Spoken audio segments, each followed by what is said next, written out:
Welcome to Pembina Valley Schools. We are here to see education through the eyes of our community and also to know how our kids fit into the school system. What is education anyway? Education is the key to unlocking the world, a passport to freedom. And knowing that, we went to our community to know their opinions about how they and their kids adapted to our school system. I've been arrived like 5 years back to Morden, and I found that the community are really helpful, really nice. So, and also back home when we are going to school, so we have to pay like a lot of money, like almost like around $300 fee. When I arrived here, so I was surprised. Even we back home, we have to pay for transportation, but here the school bus or shows up and then they bring my children free of cost. So that was a kind of excitement for me and was really nice experience. And I want to tell you one story about her first few days, because principal of school, she asked me, do you want to use school bus? I said, yeah, it will be good because we lived far away from school, and that time I was pregnant, and it will be easy for us. Yeah, and she said, okay, you can come next day. And we saw empty school bus with driver. They invite my youngest daughter and her sister, because she will be drive with her in school bus, and they ride around school few times. It was empty school bus, only with driver and with my two daughters. And I stay and I cried, because it's like simple thing for her, but they teach her don't be scary to be in the bus and learn her how to use school bus. For me, it's the best experience with school here in Canada. The school is being, governed by the government, and they make sure that they take care of the school buses that brings kids outside to school and take them home. They take care of their security. They make sure that the kids are protected. They have first aid kits. They have teachers monitoring the kids during their break periods or when they're taking their lunch in the class. No kid is allowed to stay alone. The kids are always monitored by teachers. Girls, do you remember your first day in school? Yes, So what did you feel? I felt very nervous. I was feeling happy to go in because I wanted to meet my teacher. Well, at first there were many people who are my language, so I was talking to them and then they invited me to be their friends. After a while, I started meeting new friends, and then instead of me just having two, I had the whole school. Our first reaction, my kids, was, Mom. I said, what? These teachers don't yell. I said, what? This teacher don't yell. I said, wow, it's so cool. And first Saturday, without school, my kids start to cry. I asked them, why you cry, guys? Because it's no school today. We want to go to the school. I said, wow, I was happy because my kids were happy. The biggest differences I found when I first moved here was how nice the teachers were. Like, they genuinely wanted to help you learn through play instead of memorization. And the kids were also very nice. And in India, you didn't have play structures, so that was really fun.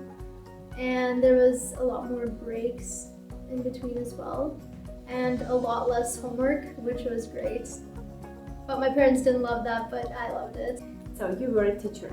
Yes, I was a teacher back in India, and I was pretty excited when I came on the exploratory visit and looked and saw the schools here. I was pretty excited for the girls because the number of students in the classroom are very small here. In India, the girls were going to a school where they would have 50 students in a classroom. And here it's like about 25, 30 max. It was very different because the whole class was quite big and only had a little bit of.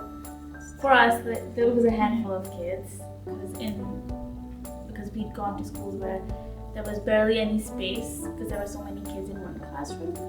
So it was like, there's so much space. Where do we sit? And classes, the format of it all was also very different. Like, we barely used any textbooks, especially in middle school. In high school, we used more textbooks, but we didn't have to buy anything. Yeah. No school supplies, everything was provided. The school supplies the reading materials, the writing materials, all you need to do is just bring them to school. My class was a little bit big, lots of students. I do not know English, and the teacher helped me with math and English. I had this teacher that would take me to a classroom and teach me English, and I learned English fast. Maya was very excited, even if she asked something in Russian. Teachers understand her.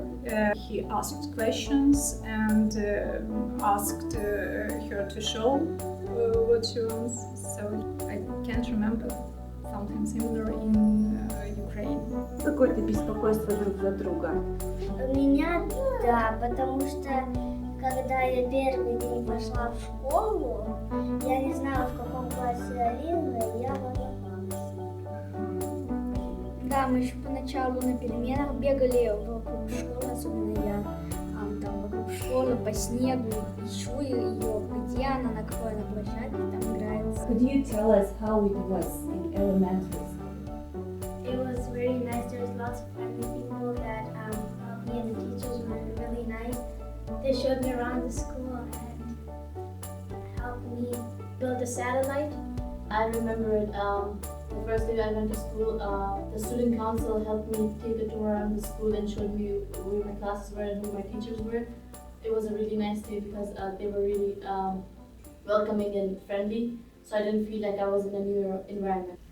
My first year of school, I was kind of like my English was not that good, but as I took some classes and my English got better, it was very welcoming. And when I went to the soccer team, the coach welcomed me, principal, everybody. In our home country, the teacher would switch class, and here we switch class, and we have options to choose which classes we want. In our home country, we have more subjects and no options on which class we are choosing. When you're in high school, grade 11, grade 12, you get to choose which classes you want to take. I definitely took all the biology and chemistry, and it was really good. What I have seen in high school, which I absolutely love here, is that the subjects are widely divided. Like, kids have 2 semesters and they study like different forms of sciences and different forms of social studies. Like, they don't study all of them together.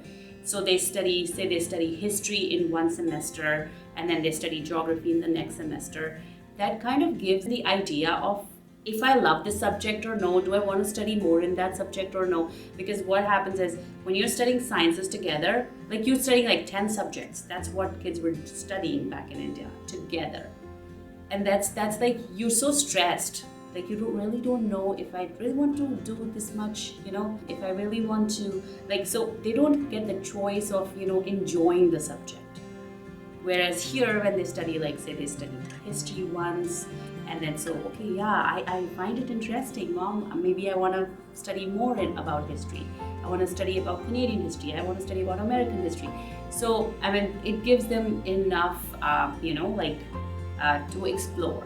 Меня удивил локер, что каждому человеку выдавался индивидуальный локер.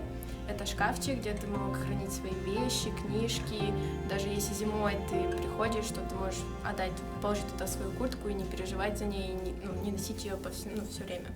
В школе нам предоставляли митинги, где мы могли ходить в разные университеты. К нам приезжали в университеты разные.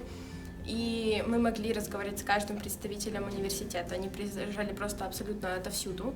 Это из Виннипега, с разных провинций абсолютно. И мы могли поговорить про разные профессии, какие у них есть, и они нам помогали и направляли нас, естественно. Another favorite part about here is music lessons. I really like music. I'm a music person, and here there was a variety of classes I could have taken. There's definitely a lot of sports here as well. I have been playing soccer, basketball, track.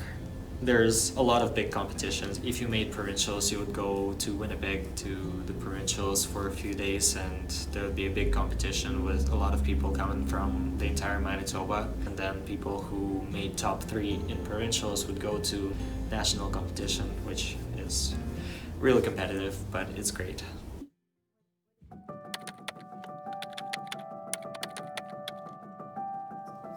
I think my biggest advice would just be to not isolate yourself and try your best to talk to other students and, open yourself up to new opportunities. So try the different sports and different clubs. And that's the best way to meet people and make friends. Чтобы они не стеснялись, не боялись, не переживали.